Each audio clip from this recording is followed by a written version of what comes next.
Have you ever wanted to pick the brains of a published author? Well, starting with episode 80 of Horrible Writing, you're going to get to do that. We're going to talk about publishing, process, and programs. Episode 80, Horrible Writing. That will never work. You can't publish that. Seriously? Don't. Oh my God, that's everything. That's bad. You probably should find other hobbies. You ever learn how to spell? Stop. Be happy. Don't bother. I've seen better papers. Do you really want to shoot? And my third grade. Give it up.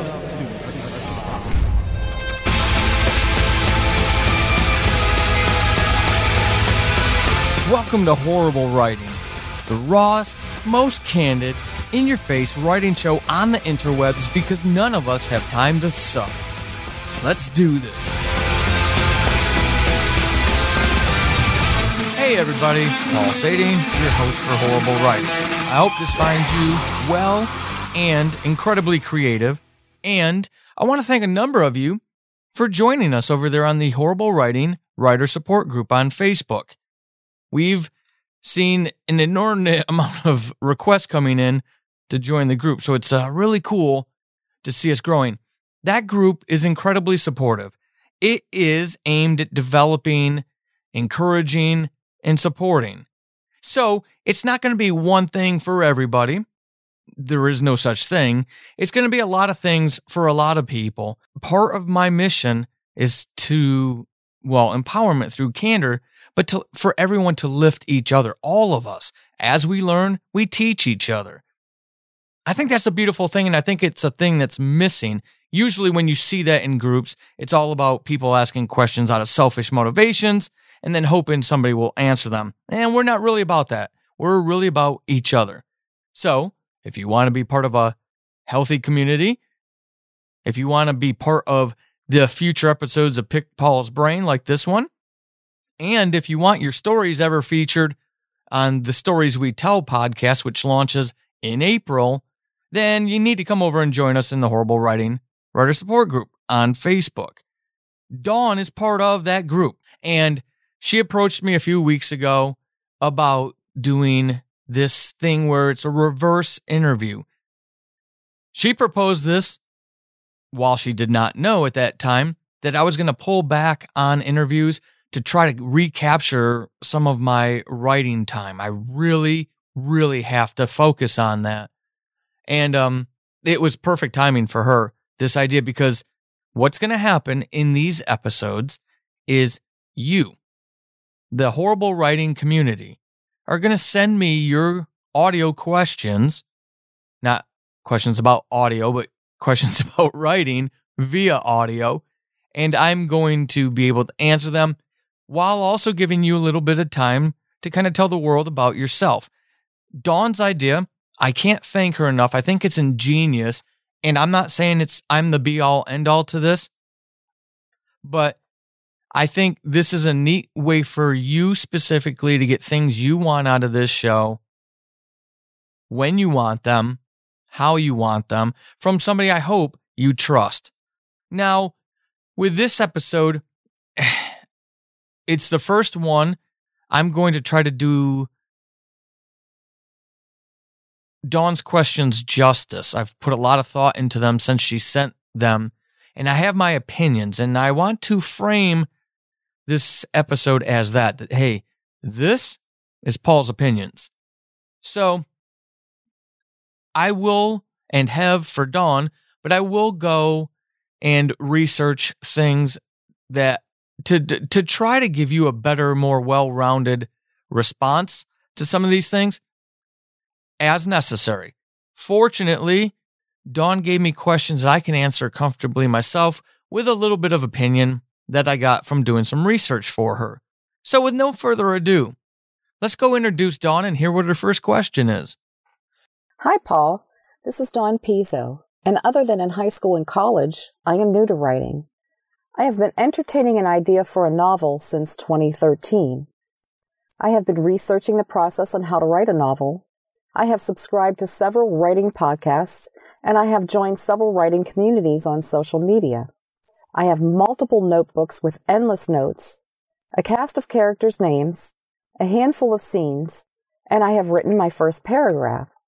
I think for the time being I would like to write as a hobby with the dream of possibly publishing a trilogy. I'd like to thank you for the opportunity to pick your brain, and I appreciate all that you do. Here are my questions to you. As a novice to the world of writing, can you give me a brief overview of the process from your initial idea for a novel to publishing? Now, this question is very interesting, framed interestingly by Dawn, because she's asking me to briefly describe this process. And Dawn has listened long enough to know that that's a challenge in and of itself for me. But idea generation to published book. Very nuanced for me because I also adapt the audio dramas. But I will put those to the side for this question and talk instead about the novels or the non-adapted works. So something like 12 Deaths of Christmas. Something like Novel Idea to Podcast, though it's a nonfiction. And The Scales, my upcoming book, the first book I'll publish in 2019. So, idea generation to published work. To cover big picture, macro perspective type stuff. So there is the spark, right? The creative spark that gets you excited to do something. One of the best pieces of advice I'd ever heard for a novel was from fantasy author Brandon Sanderson, who said, you can have the greatest, and I'm not recalling this verbatim, so I want to do him justice for that, but you can have a great idea, a very exciting idea, a novel idea for a novel, but to sustain that story over the course of a novel is unrealistic, and it'll fall flat, and the novel will not have the body that it needs to engage readers. So what he strives for is, 2 to 3 stellar ideas. So think about those story ideas that you have when you have that neat idea for a novel, for a book.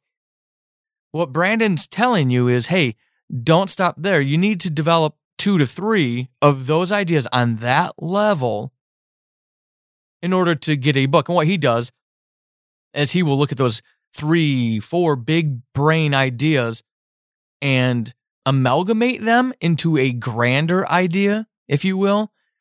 So idea generation aside, making sure that you've got something with meat in it is fine. Now, for me, for The Scales, since that's the new upcoming book, that I was outlining while I was working on other things. And I think everybody's brain works a little different. You have to be able to focus on things. Now, when I was doing The Scales, when I was outlining The Scales, I don't do huge outlines. I'm a hybrid. I'm not a pantser by any stretch of the imagination, and I'm not a heavy plotter. For The Scales, for example, I knew the beginning, and I thought I knew the end, and I had some major beats along the way, and then I started outlining it. I keep a whiteboard in the office behind me, and I throw sticky notes up on it anytime an idea comes to me. But I do the hour clock idea. You start, at hour 12, you start your book.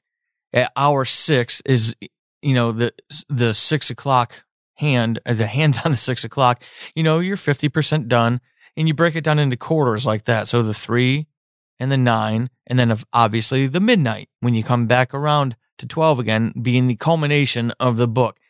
And I use that circular diagram with little like spider arms to lay out my beats. When I think I have enough beats, I lay them out on that. So I write the beats out first, then I draw like a little clock on a big piece of paper, and I start going around the clock. Well, I start at the top with the opening, and then I start back at midnight with the ending.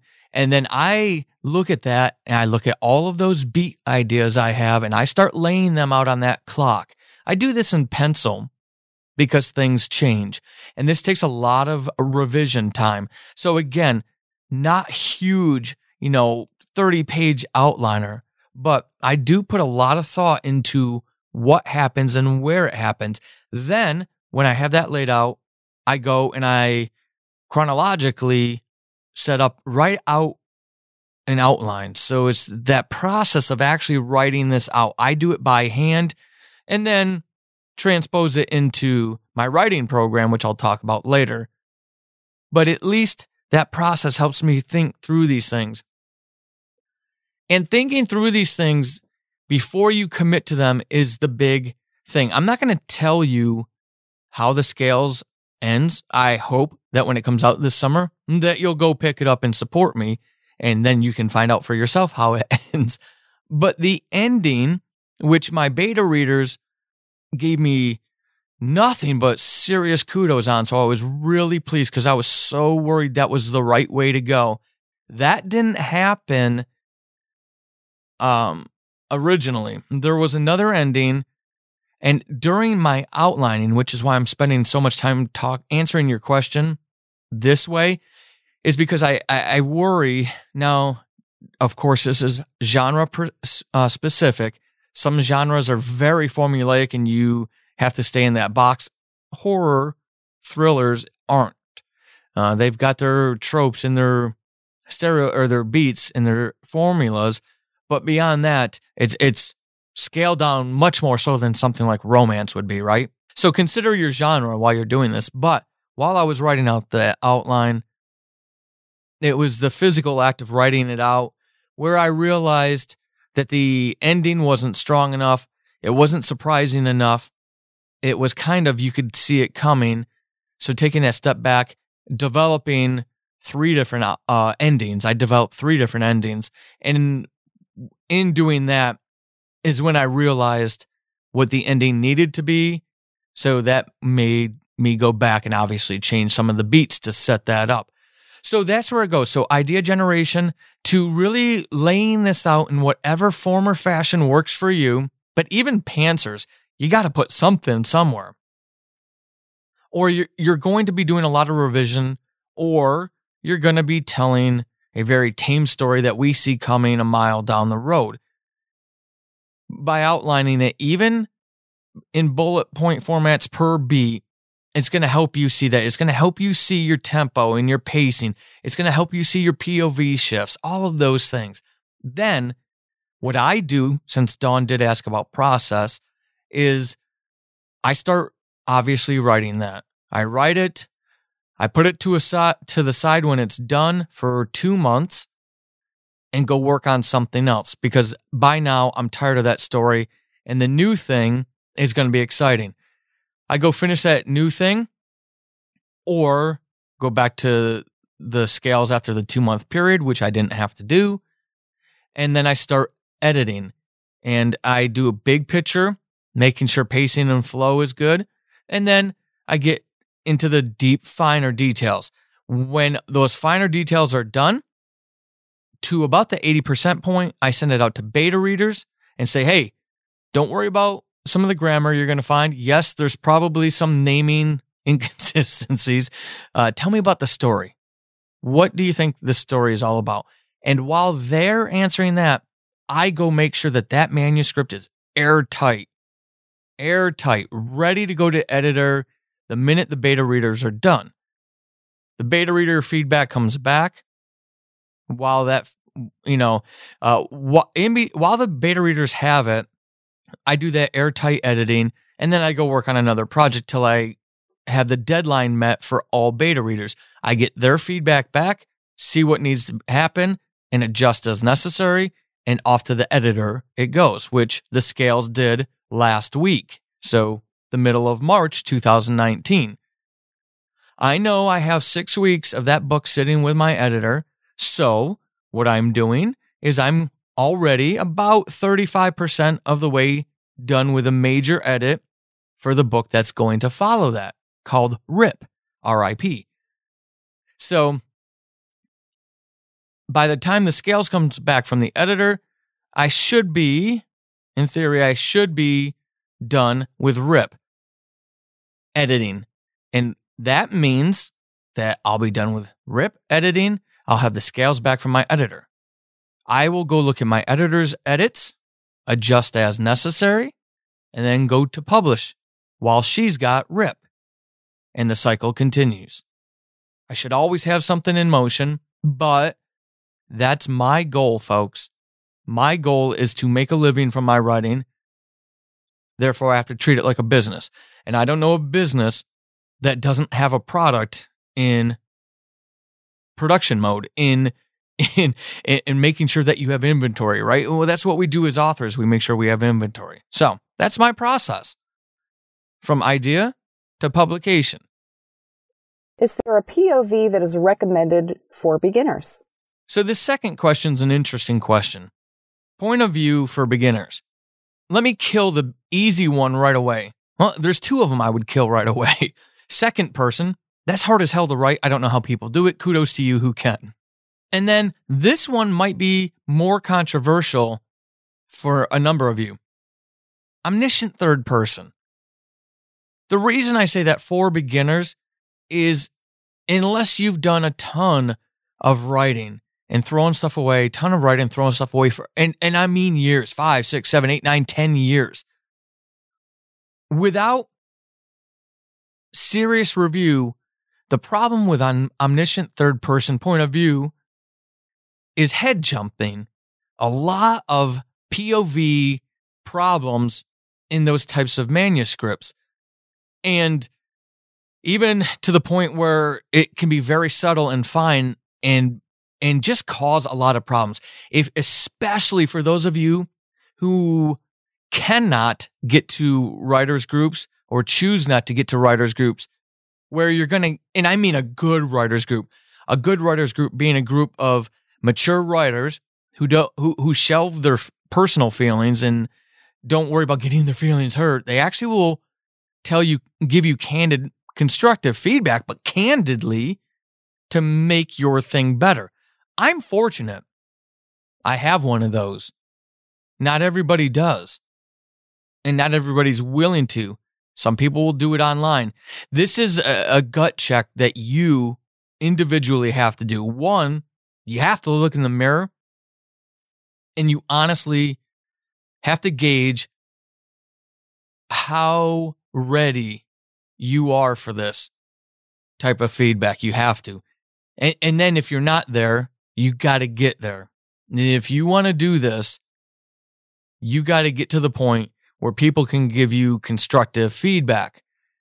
And that's one of the things I see in writing in general, especially from beginning writers, is the point of view problem when you go omniscient third. So where you're able to hear everybody's head and kind of lends itself to head jumping. Back in the day, you could get away with that. Now it's not fashionable, and I'm glad. I'm not a big fan of you got to have real tight skills to pull off multiple POVs in a chapter, in a scene, and do so in a way that your readers aren't confused. And I just said you've got to have real tight skills to do that. Beginners don't have tight skills. We have to develop those. And I include myself in that. Until I have the sales to prove otherwise, I probably will always say that. So I would stay away from second and omniscient third. Do first person. I could see that one working. And I would say even close third. Now you can do that with a solitary point of view, which is tough to do over the course of a novel. Trust me, I've just done it and I swore to my wife I will never do it again. Or multiple point of views over the course of a novel, but close POV. I feel that helps you tell your story, get some content out in the world so you can start getting your corner carved out before it becomes so crowded you never get a chance to get any ripple, any movement on anything. but it also allows you to practice your skill. We're always improving. If you hold that book until you have nailed down the perfect point of view for your voice, you're going to get that one book out in 15 years, 10 years, whatever. And in a marketplace like it is now, driven by the internet, good luck to you. I mean that genuinely, but good luck to you, because you better write the next great novel. For those of you who are looking to do more, something along the lines of what I'm doing, you can still put great content out there. And you got to work hard. You got to sweat. And you got to put hundreds and thousands of hours into it. But you can get it out there and still work your way through point of view. Of course, as you develop, try other things. Join the Horrible Writing Writer Support Group if you're not there, and partake in our monthly challenge like one of our past months, where our ringleader for our monthly challenges, Natalie, made us write in a different point of view than we typically do. That's not easy. So join us there. But in a serious note, if you don't join us, come over and join us or work on it on your own. Great question. This episode of Horrible Writing was brought to you by my book, Novel Idea to Podcast, How to Sell More Books Through Podcasting. If you are a published author and you haven't thought about audio as a vehicle to sell more books, you're missing out on a huge market. Pick up Novel Idea to Podcast, How to Sell More Books Through Podcasting, anywhere that you get your digital books. Head over to paulsading.com, click on the Books Nonfiction tab for more information.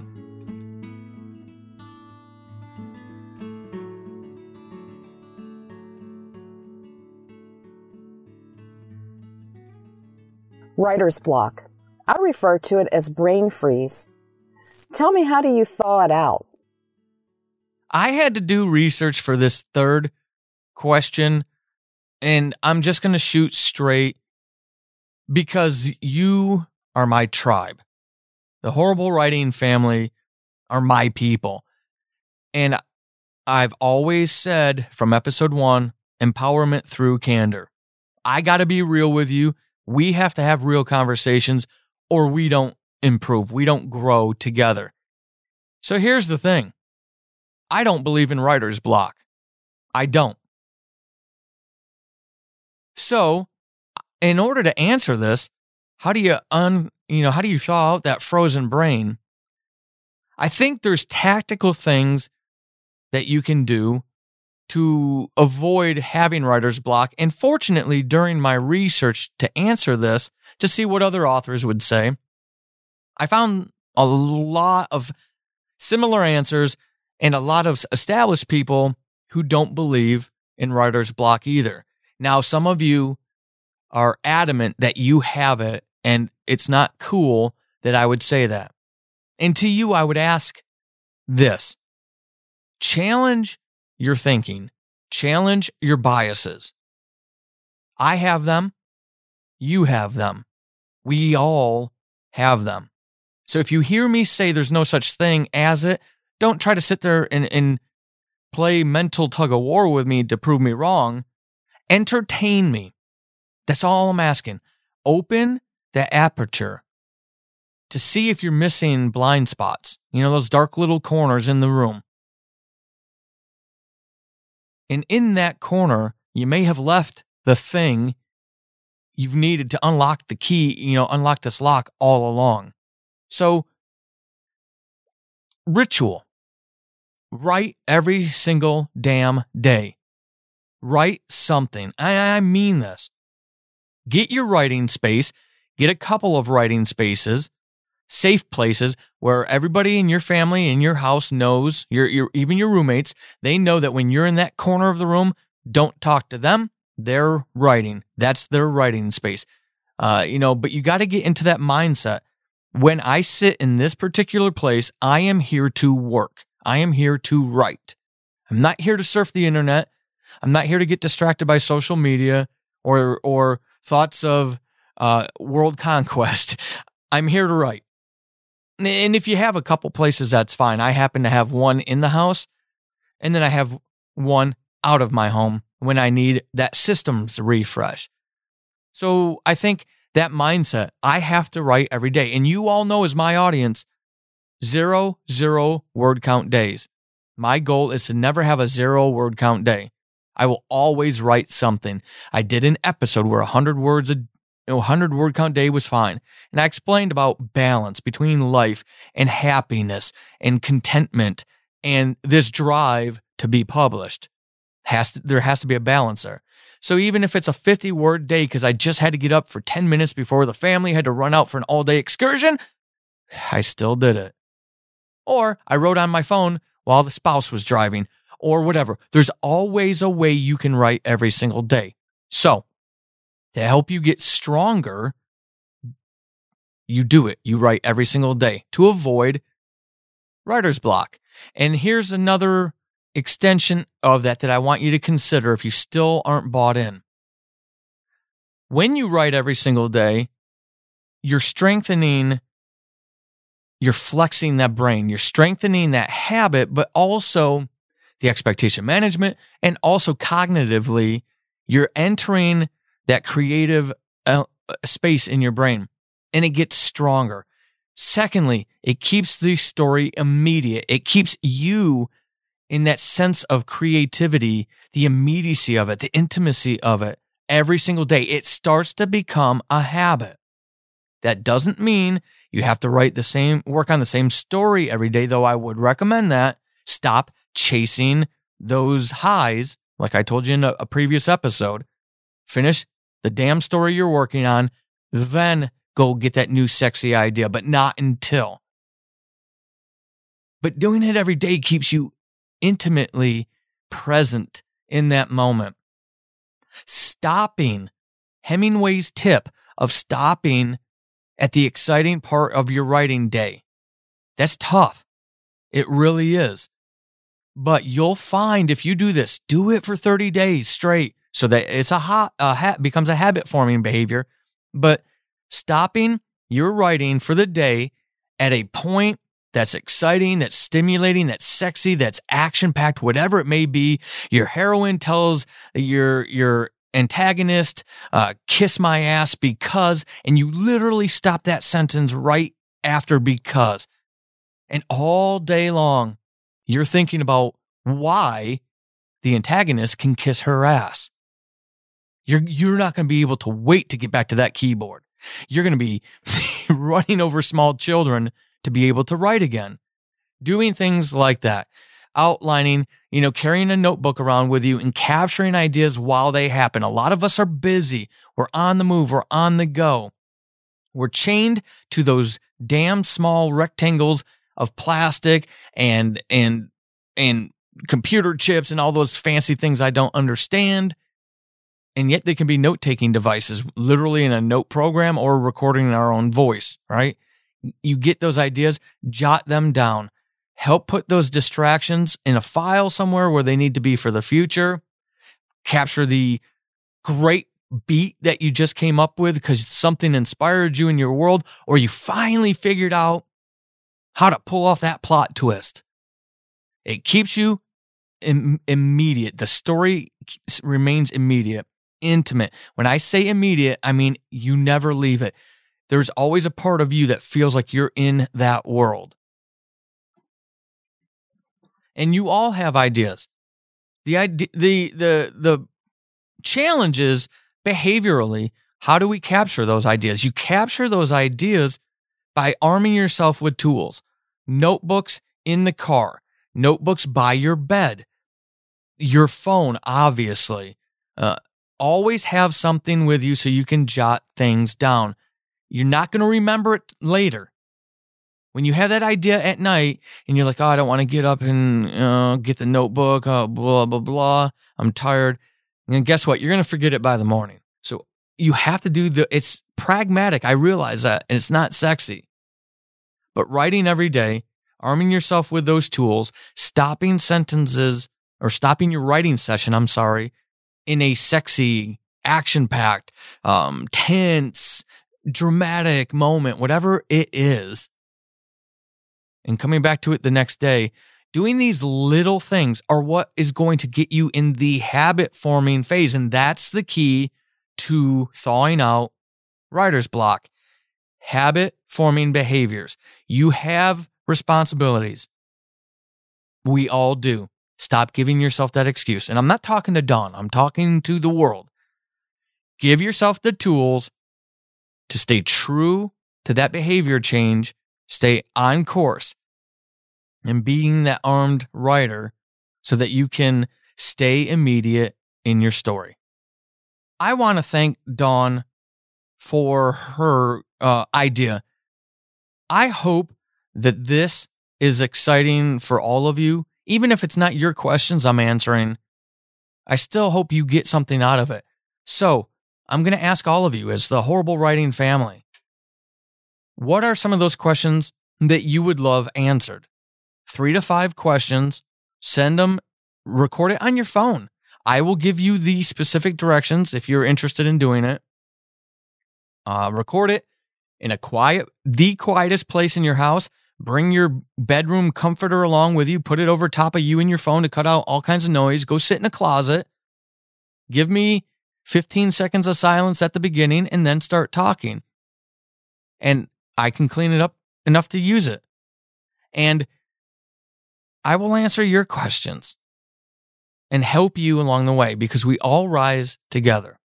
So, Dawn, thank you for leaving your legacy on Horrible Writing with this suggestion and this request. I think it's an absolutely beautiful thing. When Dawn, because she will, when Dawn publishes, she's going to come back on the show. We're going to talk about her book. I'm going to interview her and pick her brain, and you'll all get to meet her and support her when she goes published. Dawn, thank you so much for this. For everybody else, start thinking about what questions you would ask and send them in.